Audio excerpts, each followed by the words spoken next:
من قلب القاهرة على راديو مصر، ومشرفنا في الاستوديو المهندس وليد حجاج، خبير وباحث في أمن المعلومات والملقب إعلاميا بصائد الهاكرز. برحب بيك مرة تانية يا فندم. أهلا وسهلا. طبعا احنا بنتكلم هنا وزي ما بنأكد دايما احنا عندنا مفهوم التوعية، مسألة التكنولوجيا وخاصة أمن المعلومات زي ما بنقول أصبح دلوقتي يعني أهم بكتير من لان انا احمي نفسي من حاجات كتير، لازم احمي نفسي كمان من المعلومات اللي ممكن تتسرق مني. وزي ما اشرنا في الجزء الاول من حلقتنا ان ممكن من خلال مكالمات، وقلنا اامن نفسي بالخطوات اللي حضرتك اشرت اليها. طيب المواقع، مين فينا ما بيستخدمش الفيسبوك مثلا طول ما هو صاحي؟ مش هو 24 ساعه طول ما هو صاحي. هو مثلا مبدئيا متوسط استخدام الفرد المصري للسوشيال ميديا او للانترنت 8 ساعات في اليوم.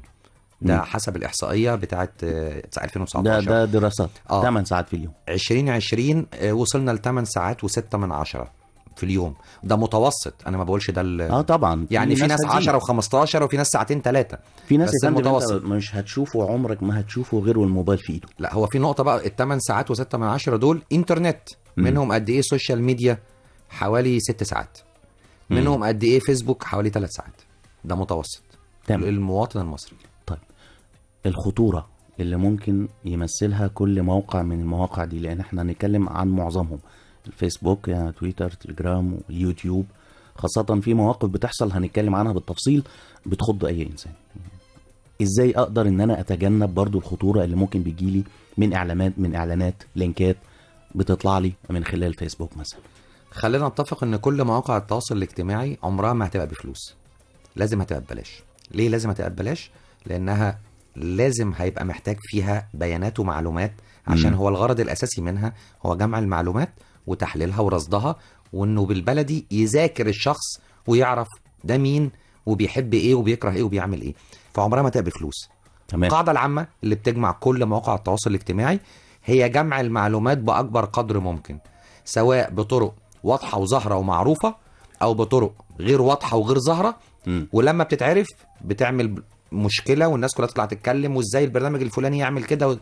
كلهم بيسعوا لنفس الاتجاه ولكن بطرق مختلفة وأشكال مختلفة. ده يرجعنا للسؤال بتاع حضرتك. كل مواقع التواصل الاجتماعي عارفة عنك كل كبيرة وصغيرة، سواء اللي بتعمله على التطبيق او بره التطبيق اللي انت بتستخدمه.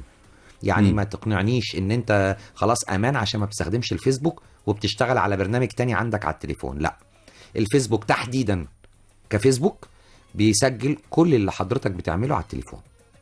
يعني ايه بيسجل؟ يعني عنده سجل. اقصد بيسجل مش انه بيسجل فيديو. مفهوم. سجل يعني ان مثلا حضرتك فتحت البرنامج الفلاني وعملت بحث على الكلمة الفلانية، حضرتك فتحت جوجل وعملت بحث عن ترابيزة، حضرتك فتحت البرنامج الفلاني بتاع الشوبينج ودورت على كذا، حضرتك بعت SMS للرقم الفلاني، حضرتك اتصلت بالرقم ده اللي مش متسجل عندك في الكونتاكت. هو عنده سجل خارج الفيسبوك اسمه سجل النشاطات خارج الفيسبوك. ده موجود على الفيسبوك بتاع كل المستخدمين. ولو حضرتك ما دخلتش عملت له كلير او مسح وانك قفلت الخاصية دي، ده اللي بيخلي الفيسبوك يعرف عنك حاجات انت تستغرب هو بيعرفها ازاي. بتحصل، وده انك يبقى اسئله لينا. طلبتني ورقمي مش متسجل عندك، تلاقيني طالع لك على الفيسبوك وليد حجاج. دي انتشرت مؤخرا يا فندم. ليه؟ الفيسبوك عارف نشاطك خارج نشاط الفيسبوك. فعارف انك اتصلت بالرقم ده، والرقم ده انا كوليد ربطه بحسابي، فهو عرف ان الحساب ده بتاع وليد عشان الرقم ده انت حضرتك طلبته، يبقى انت طلبت وليد، يبقى ده حساب وليد فيوصلك بيه. اذا هو في دي احد وابسط، على فكره بقول لحضرتك ده ابسط الالجوريزمز او الحاجات اللي بيستخدمها الفيسبوك. في حاجات في وقت معين يا فندم من مده مش كبيره يعني اكتشفنا وعرفنا ان الفيسبوك بياخد كل بيانات او كل الحسابات اللي موجوده عندي، ارقام التليفونات اللي عندي بياخدها عنده، تبقى موجوده على القاعده. وبعلمك وحضرتك اللي بتوافق مش غصب عنك. هي المشكله قله خبره المستخدم. حضرتك لما بتفتح الفيسبوك ماسنجر اول حاجه بيعملها بيقول لك اعمل تزامن، ما بيقولكش انا هاخد نسخه، اعمل تزامن لنمر التليفونات وجهات الاتصال عندك مع الفيسبوك. فبتقول له بياخد كل الارقام اللي موجوده يرفعها على اكونت الفيسبوك، علشان لو اي حد من الارقام دي عنده اكونت فيسبوك مربوط بالرقم ده ومتسجل عندك يعرفك ان هو فلان الفلاني. مربوطش رقم تليفوني لا، دي قصه تانية. حضرتك النهارده ارقام تليفوناتك اللي اترفعت اللي كان من ضمنها رقم تليفوني اللي موجود عند حضرتك من خلاله هيعرف ان انا عندي اكونت فيسبوك، ويقول لك ده اكونت وليد حجاج اللي رقمه متسجل عندك. تمام. فدي انا بقفلها، انا كوليد بقفلها. هيقترح عليك وقتها ان انت تضيفه. ودي مش ميزه، انا بالنسبه لي مش ميزه لسبب مش بسيط. ميزة لو لا قدر الله، ما فيش حد بعيد عن الاختراق، يعني مهما كان هو مين، اي حد معرض للاختراق بنسب. لو الاكونت حضرتك تم اختراقه، اللي خد الاكونت بتاع الفيسبوك معاه نمر تليفونات الناس كلها اللي حضرتك تعرفها، لانها موجوده على الاكونت. وهيقدر يكلم زوجتك ووالدتك واختك. خد كذا حد منهم. لا، حضرتك اكونتك بتاع الفيسبوك في هاكر سرقه. الهاكر اللي سرقه ده بيبتزك وبيضغط عليك. هيعمل ايه؟ هيكلم اختك وهيكلم والدك وهيكلم والدتك من النمر اللي موجوده جوه. وانت تستغرب هو جاب ارقامهم منين؟ هو جاب نمره تليفونه ازاي؟ هو مش بيكلمه على الفيسبوك، بيكلمه تليفون وبيبعت له واتساب، فهو جاب الحاجات دي من جوه الاكونت. بخلاف كمان ان مش هو ده بس على فكره اللي بيعمل كده، مش بقول فيسبوك بس، لا. طب ما الجيميل اللي اي حد وحضرتك وانا وكل الناس بنستخدمه، بمجرد ما بتنزله على تليفون الاندرويد بيرفع نسخه من كل صورك وفيديوهاتك اللي تم التقاطها على الموبايل، بيحطها على الجيميل، نسخه كوبي. بس انا اقدر امنع ده. تقدر تمنعه، تمام. بس انت لو ما منعتوش وحساب الجيميل بتاعك اتسرق، او انت ما اهتمتش بيه وحد خده، عليه صورك الاسريه والشخصيه وزوجتك من غير طرحه وانت في مصيف. طب احنا دلوقتي بنتكلم خلاص، يعني ده شيء حصل واحنا عاوزين نعالجه. تقفل التزامن في الحاجات اللي انت مش محتاجها. يعني مبدئيا لو ده حصل، افتح الفيسبوك ماسنجر، هتلاقي جوه في حاجه اسمها جهات الاتصال. الغي التزامن بتاعها. تمام. بعد ما تلغي التزامن هتفتح جهات الاتصال وتمسح اللي موجودين اللي هم على الفيسبوك، مش تمسحهم من تليفونك. يعني من على الماسنجر بقى انت خلاص قفلت التزامن، فتمسحهم بقى، لان انت لو مسحتهم وتزامن مفتوح هيرجعوا تاني. فكده خلاص انا لغيت التزامن بتاع ارقام التليفون. دايما اي اكونت اعمله على الانترنت اخش على جزء اسمه البرايفسي، اللي هو الخصوصيه، او السكيورتي والامان، الاثنين دول، وراجع ايه اللي مفتوح وايه اللي مقفول. دي غلطه مننا كلنا. بالظبط، لان اي اكونت بتعمله اوتوماتيك هو فاتح كل حاجه على البحري، سايب كل حاجه مفتوحه. حضرتك خش شوف ايه اللي يناسبك، عايز تسيبه مفتوح، وايه اللي ما يناسبكش اقفله. طب دي حاجه انا يا فندم يعني فيها خطوره. بعض المواقع لو انت مش اكسبت على الشروط بتاعته مش هيخليك تكمل اصلا الاشتراك فيه. ده حقيقي. ما هي استغنى عنه ده خلاص. ما هو بص حضرتك، هو انت عايز تاخد كل حاجه ببلاش ازاي؟ مفيش حاجه ببلاش. هو على فكره السوشيال ميديا مش ببلاش اكيد، ومفيش حاجه على الانترنت كلها ببلاش. حضرتك المقابل معلوماتك، المقابل بياناتك، المقابل انه يذاكرك ويذاكر سلوكك.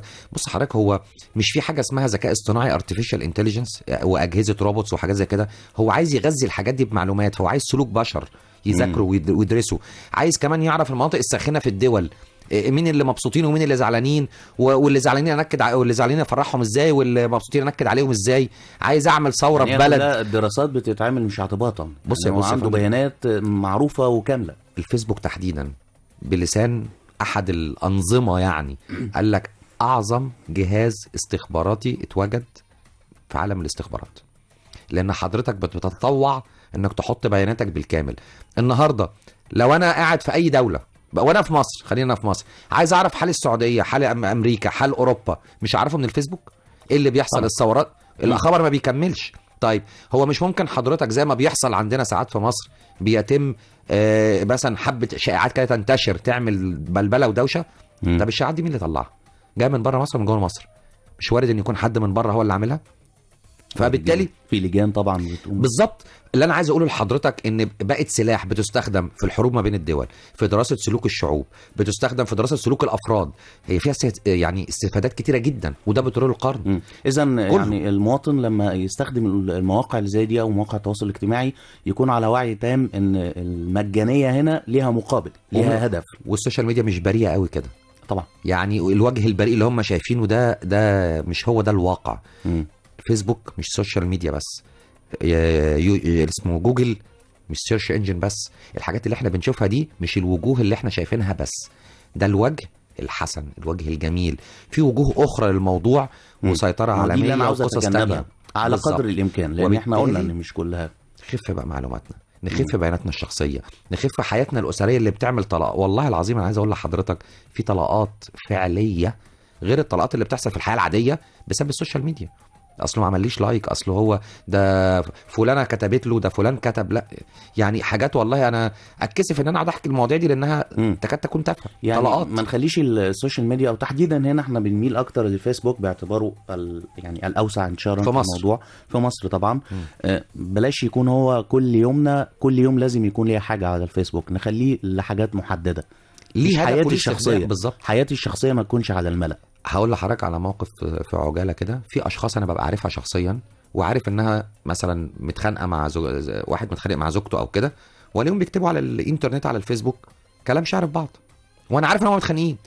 الناس عندها ازدواجيه، يعني حياته على السوشيال، هو نفسه يبقى راجل مهم، فهو عايش الجو ده على السوشيال ميديا، لكن هو في حياته هو مش حد مهم، او العكس. فهو الناس بتفرض لنفسها حياه افتراضيه على السوشيال ميديا، وعارف ان محدش يعرف هو مين، وتلاقي الصور والحاجات اللي بيحطها والفلاتر ما خلتش. يعني الواحده من دول تلاقي حاطه صوره ليها ما شاء الله الله اكبر ملكه جمال، ولو شفتها في الحقيقه مش هتعرفها. ليه؟ الفلاتر والحاجات، والناس السوشيال ميديا كانت جننت. طب انا اقول لك على حاجه هتستغرب لها. في واحده حاولت الانتحار علشان حست ان شعبيتها على السوشيال ميديا بدات تقل، واللايكات بدات تقل على الفولورز. اه تمام. يعني دي احد. في واحد انتحر خلاص بسبب انه بقى في خسر امور فلوس. نفسيه وصلت ده حاجات في واحد نفسية. انتحر بالفعل في الساحل، نط من الدور الرابع عشان خسر 50,000 جنيه كان بيلعب بيهم على احد البرامج على الانترنت. السوشيال ميديا خلت الناس تخش باسلحه زي بابجي وزي الالعاب والكلام ده كله، ويخشوا يقتلوا ناس في مسجد وهم بيصلوا. السوشيال ميديا خلت الناس تلعب العاب بينتحروا، حاجات كتير من هذا القبيل. طب يا فندم، احنا اتكلمنا عن اكتر من موقع ويعني ادوات من السوشيال ميديا. حضرتك اتكلمت عن جوجل مثلا. في حاجات بتحصل لنا، انا جاي النهارده عشان اقول لحضرتك مواقف بتحصل لينا كلنا وحضرتك توضحها لنا. انا ممكن اعمل سيرش عن منتج معين، اتفاجئ بعدها بدقايق ان جاي لي اعلانات عن نفس المنتج ده في كل المواقع اللي بستخدمها تحديدا، يعني فيسبوك او ايا كان، او حتى على البراوزر بشكل عام الاقي اعلانات عن المنتج اللي انا دورت عليه ويكتب لي السعر بتاعه وعروض عليه. هنروح لفاصل ونرجع نتكلم يعني ازاي ده بيحصل، بل يعني اكتر من ده ممكن وانا بتكلم عنه اصلا من غير ما اعمل عنه سيرش. لو بعد الفاصل بقى اقول لك كمان وانت بتفكر بس، بفكر من كمان غير ما تتكلم. طيب من غير ما اتكلم، ربنا يستر بقى بفكر فيه. نروح لفاصل وهنرجع مرة تانية من قلب القاهرة، ومشرفنا في الاستوديو المهندس وليد حجاج، خبير وباحث في امن المعلومات والملقب اعلاميا بصائد الهاكرز.